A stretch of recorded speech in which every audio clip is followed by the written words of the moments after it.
Hi, my name is Brandon, and I'm an alcoholic and addict in recovery. When I was in my addiction, I thought that alcohol and pot really made me enjoy things in life more than I could have enjoyed them without it.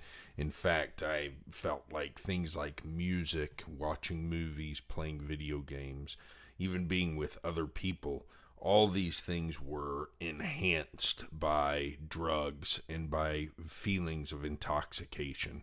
And I felt like if I took away those drugs that I wouldn't get to experience these things with the same joy and happiness that I did when I was using. Annie Grace felt the same way, and in her book This Naked Mind, she describes a test that she did to see, was it really the alcohol that was adding to the things that she was doing, or was it just the things she was doing that she enjoyed? And here's how the test went for her. She says, I wanted to see if alcohol provided me with honest enjoyment. Despite the fact that I drank every day, I couldn't accurately explain to you what it was about drinking that I enjoyed. I hoped to understand how alcohol made me feel. Was there, apart from the circumstances or the relief of ending my craving, any true enjoyment?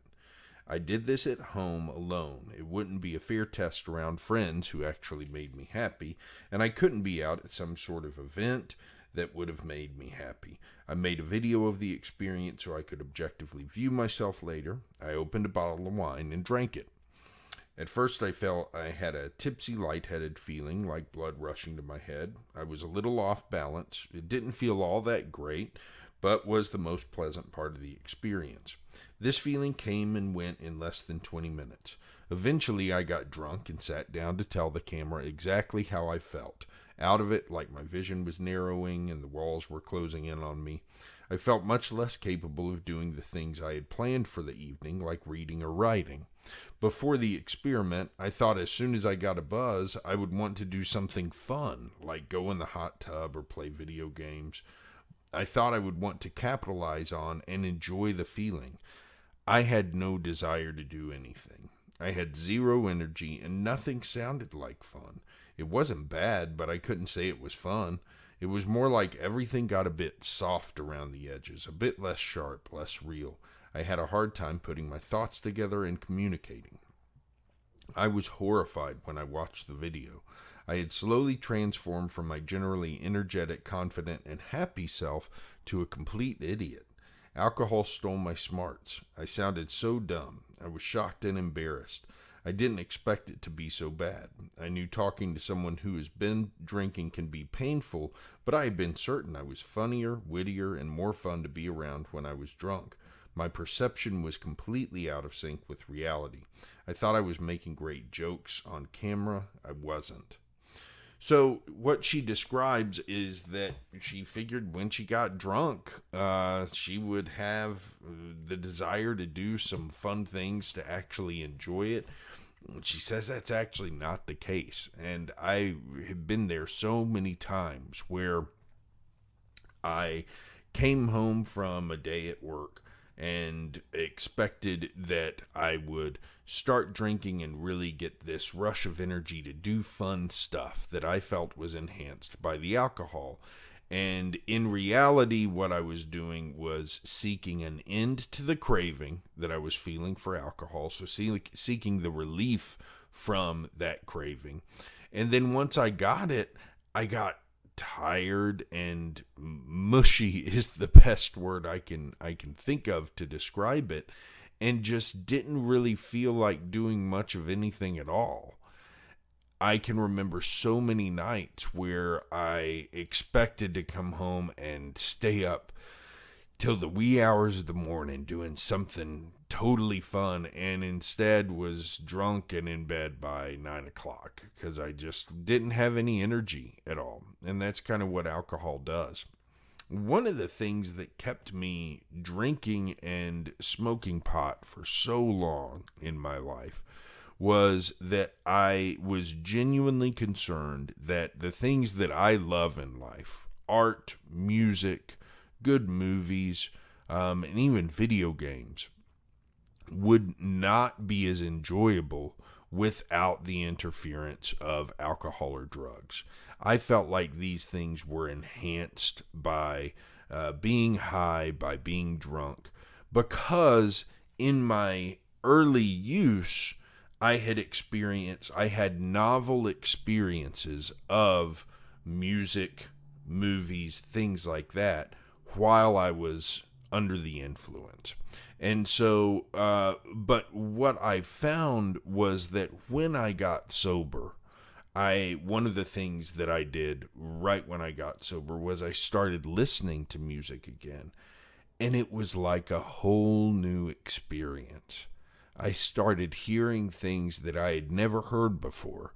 I started listening to the music in ways that I had never listened to it before. When I was drinking or smoking pot, I would let the music wash over me, and it was a very passive experience. It was still enjoyable, and I still liked it. But the ability of the drugs to actually enhance that experience was not what I made it out to be. When I got sober and got into recovery, I started to be more active in the way I would listen to music.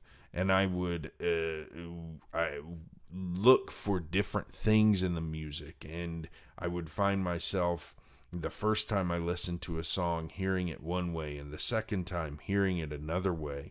And I realized that I was enjoying music far more in my sobriety than I had for years in my addiction. And that was totally unexpected, because I always had this deep-seated belief that, especially with pot, that pot totally enhanced the way that I experienced music, and that I'd never, if I gave it up, I'd never be able to experience music the same way. And that was not the case.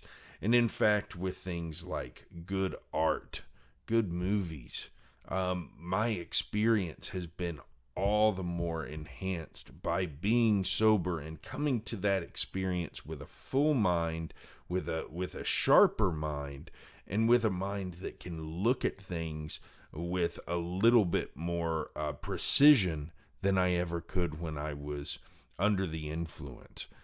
It makes everything that I enjoy out of life even more enjoyable. And what I'm realizing now is that the only reason that it seemed to be enjoyable at a different level when I started drinking and using was because it was just something new. And and I was doing it with new friends in a new situation in college, and it was exciting, and that made things seem like they were different and would always be that way. But in reality, once I got into full-blown addiction, the drugs and alcohol actually decreased my ability to enjoy the things I loved in life. I thought that by ending the cravings that I had, by, at the end of the day, coming home and drinking and smoking and ending the cravings that I had had all day, I felt like that was enjoying things.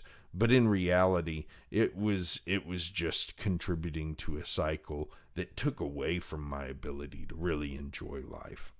Now in sobriety, I can be involved in all of the things that I love in life, and it's an awesome feeling. So I really like that Annie included this in the book.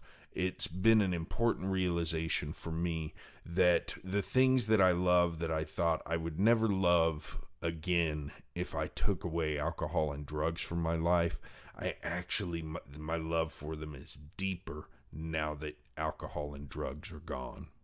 That's it for today. I'll be back tomorrow with more. Have a good one.